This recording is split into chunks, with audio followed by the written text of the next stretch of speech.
Well, here we are, ladies and gentlemen, this time in Starcitizen's 2.0 Alpha. Here we are overlooking the new model of the Constellation, and I just thought I'd give you a bit of an overview plus some other ships that I saw whilst EVAing. So this is a 5-person multi-crew ship with a snub fighter. You can see 2 of the mounted weapons and there are 2 more on the lower engine nacelles. We're at the moment over the primary cargo bay and reactor bay, just angling myself up to gain some additional altitude.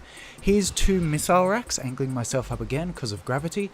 Up ahead you can see the 2 upper escape pods that are the bunk beds.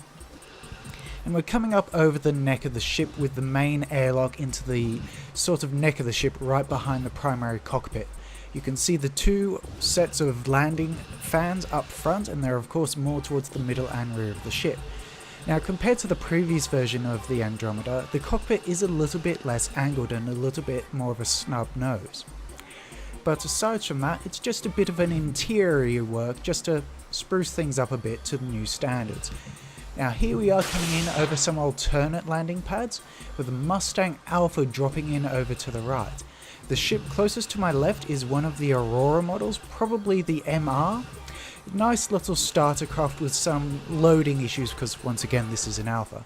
Top left is a Gladius light fighter. Doesn't have much in the way of cargo but can hold its own so long as it's not up against some of the more serious military fighters. And here is the Mustang Alpha, one of the starter ships, and a fairly capable little starter. It's got sort of gimbaled weapons under the cockpit and 2 mounted on the legs, with some minor amount of cargo room in the middle.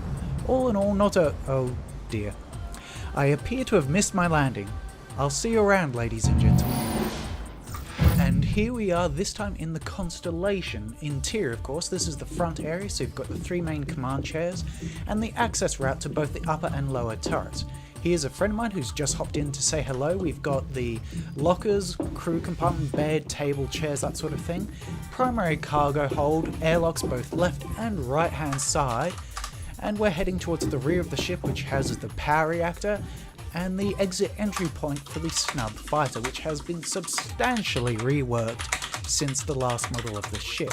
And I have to say, the new Constellation is looking gorgeous these days. I am really loving this colour scheme and the way the ship is set out with the additional bulkheads, which means if you do have a hull breach, it's not the end of the world.